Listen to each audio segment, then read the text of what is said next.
Well, here we are on New Year's Eve, and Heidi's with us. Yay! How exciting. And you can see we've got typical snow, but man, it's been really cold. It's been cold the last few days, and we just wanted to get a clip of this again for everybody down south. So, you know, right now it is about, I don't know, 10 degrees outside? It's got to be close to 10 degrees. It's 13. 13, oh, heat wave. And snow, of course. Now, we're not getting any crazy snow, and we're not getting any crazy cold, but we're still getting it. So I thought I'd just share this with you guys. And we'll pick it up at another time and let you see what we're doing for real. What have you been up to? I've been riding on a daydream. Well, I should go out and get the mail, but there's a little bit of snow coming down, and right now it's only 12 degrees, so I'm not doing anything. Let's sit down inside and get warm. Thanks for checking out RV Daydream. We're inside and it's warm. The sun's actually coming through. Look at this. It's actually casting a shadow on me. I should back up a little bit.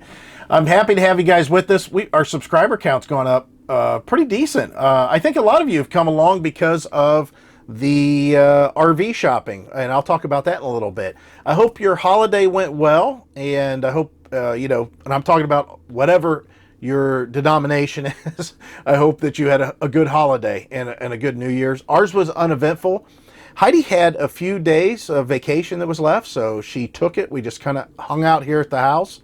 It gave us some time to actually just veg out. And we did something we haven't done in a long time. We went back and looked at our old RV videos, some of our earlier videos on our channel, and just to get a perspective of the whole transition. Some of it was interesting. Some of the stuff I said, I'm like, wow, I can't believe at that time I actually thought that. And for the most part, though, overall, we're pretty good. We're pretty close to what we thought, and we're still on that path. I do want to bring up something, though, that kind of snuck into my psyche, and Heidi, I talked with her about it, and it's something that you should talk about with, you know, your significant other, or just consider yourself. And that is, even though we have a plan to go full time, we want to at some point make sure we have an exit plan. You know, there's going to be a time in which we're going to be too old to RV, and you know, there may be a time that we get someplace in this country that we really like and want to settle down. I know that might be deterring to some of you that like, you know, watch our channel, seeing our final goal being out on the road. And we don't plan on stopping anytime soon, but you should have a plan. Now, the good thing is almost everybody that watches this channel, because I know a lot of you might be in our age group. There's some younger and some older, but for the majority, from what I see off of YouTube analytics, most of you guys are about my age group. I think that you guys already know how to move into an apartment, find a location to live, find a good place to live, a safe place to live, a house to buy, how to buy a house, what to look for. That's the easy part. So we haven't, even though we're big planners, we haven't even made a plan of any kind to revert back into home ownership if things just don't go the way we want. But I did want to bring that up because it was funny, because I watched some of those earlier videos when Heidi, she wasn't 100% behind the whole selling the house and getting out of here, and she was wanting to hang on to it initially, and then as she slowly got introduced into the lifestyle more and the stuff that we're doing to get there, she's coming around to the point where she is more excited about it than I am. She's just trying to figure things out as far as how to get it done. I mean, that's probably the hardest part of it. But I just wanted to let you guys know that that's something that you know, we will talk about somewhere way on down the road. And if you guys are a little bit closer than we are to going full-time RVing, or you already have, make sure you get an exit plan, because there's a lot of people that get out there and say, this is not the lifestyle for me, or I like boondocking a lot more than I expected, and my rig's not set up for it, or I've got all kinds of boondocking stuff, and I like the RV parks more. And some people say, forget it. I don't want an RV park. I don't want to do any of this anymore. So just think about it. Just be fluid about it. And it's not that you failed. Your thoughts have changed on that. I mean, it's just like when you leave a job, at some point you're like, I don't like this job anymore. It's not like you failed at the job. You've just decided to do something different. So think of it that way. Think on the positive side. Now, as far as moving forward in 2018, we're doing pretty good as far as getting to where we want to be. Again, looking at those previous videos kind of reminded me of how much stuff we used to have. And, looking around, I can still see how much stuff we still have. But I'm surprised by the progress that we made, because we're doing such a little amount over a great period of time. If all that stuff showed up in the house tomorrow, we'd have stuff out in the yard because we'd have too much. So it's really nice to go back and look at those things. I think that we could do a little better, and I think Heidi feels the same way, to where possibly this year, 2018, we're going to make a push. We're going to make a push to try to see if we can drop maybe a full year off of our goal. Now, initially when we started our YouTube channel here, which I think was back in 2014, it was early 2014, I thought that we was going to be about 9 years to get it done. And we dropped 1 year off of that, I think the second year in to the channel. And that was a big step for us. And I think that we might be able to do that again. We're down to right around 5 years. And I think that we might be able to drop that to 4 years solid for sure. But that's going to require some big steps. And of course, one of them, which has been one of the reasons that a lot of you guys have signed up with us, because of our RV shopping, whenever we went out shopping for an RV. And we've been flip-flopping back and forth. Keep our RV, sell our RV, look at big RV, smaller RVs, high-dollar RVs, cheap RVs. And we are undetermined at this point. And I really appreciate you guys' input. I love the fact that you guys, looking out for us. You guys got ideas about, maybe something that you have you want to sell, something maybe that a friend has, something you've seen online that you think might fit what we want or what we need. And on the other end, we've got a lot of interest from, actually a lot. I say there was about 3 people, if I'm not mistaken, over the last year and a half that have showed interest in our old RV.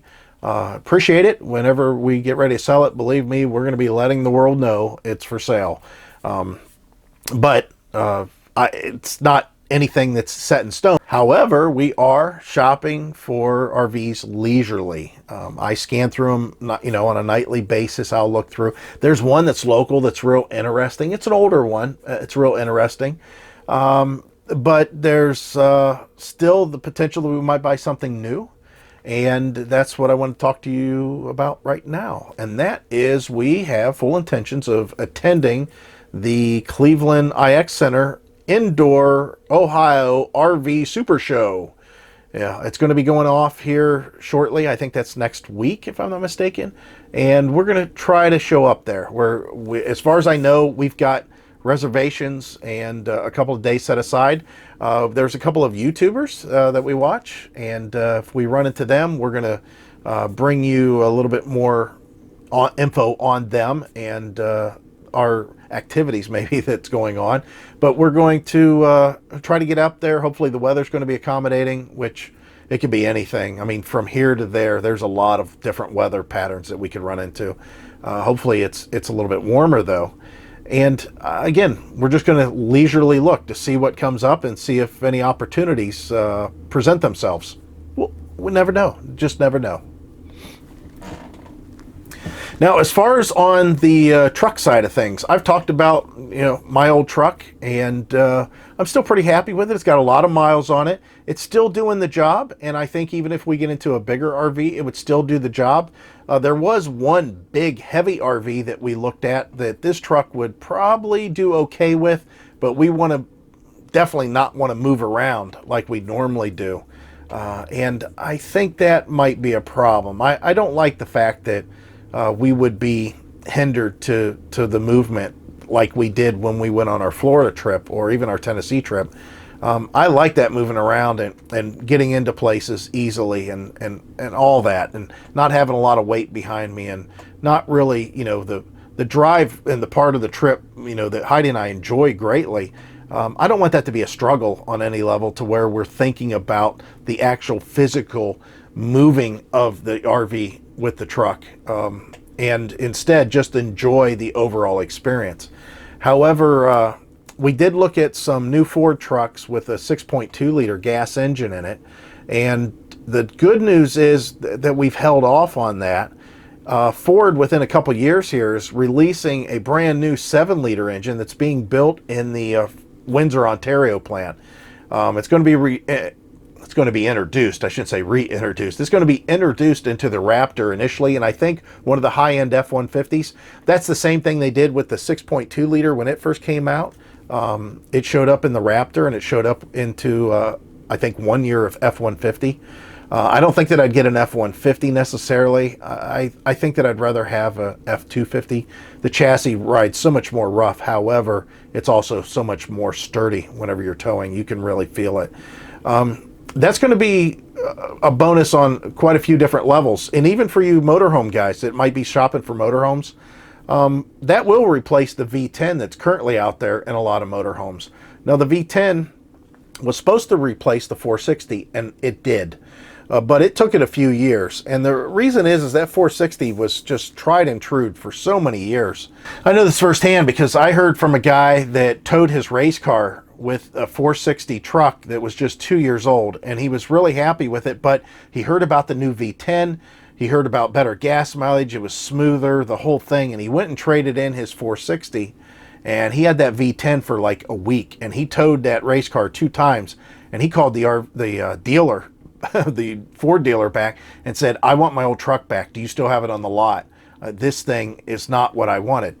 That's not always the case, but this guy was really in tune with that 460 and really enjoyed the way that it towed.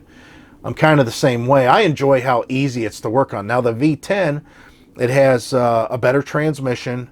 It's more tunable because it is OBD2, so you can just plug things in and get a tuner and change all kinds of stuff.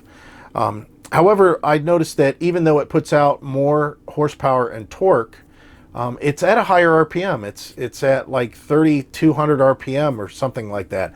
And a lot of people, including myself, don't like to hear an engine screaming whenever they're towing their vehicle, even though it's designed to do that. The 460, it likes to stay right around 1,800 to 2,500 RPM, somewhere in there whenever it's towing. There was one hill that I was at 3,000 RPMs for a few miles. It didn't hurt it. I mean, it did just fine. So the fact that they're coming out with an engine that might do better than the 6.2 liter that's currently out, which does a really good job, that's nice. It's a 7-liter engine, and I would assume that the horsepower and the gas mileage is supposed to be better from what I've read. I'm assuming they're pretty correct on that, than the 6.2. So the 7-liter, which is bigger, more powerful, more horsepower, more torque, is going to do better than the 6.2 liter. Plus it gets a 10-speed transmission. Those things are just, all pluses.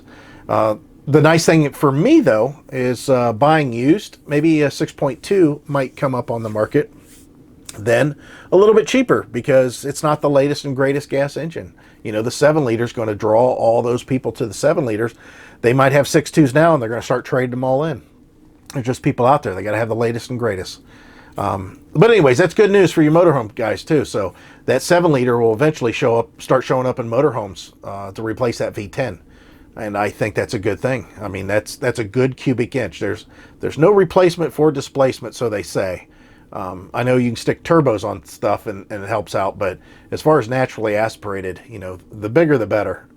That's definitely a plus. So that's it, guys. I'm going to continue to stay warm indoors here, and I'm going to try to get this video up for you. We're going to have some warm weather showing back up. When I say warm, we're going to be back into the 20s, maybe 30s. We still have about 4 more days of this really cold stuff, though. Again, not as cold as out west, but some of those guys commented said, oh, I wish it was 12 degrees here. It's a heat wave. Well, I'm talking 80 degrees. That's a heat wave. 90 degrees. That's a heat wave. I don't like 12. I don't like 30. I don't like 40. I don't even like 50. If it's with a breeze under 70, I got to have a jacket on. So you can get an idea. Whenever it's 12, I got to have a house on. There's no way I want to go outside. I'm going to let you guys go. I hope this isn't too long. And as always, I hope to see you guys out there. Bye.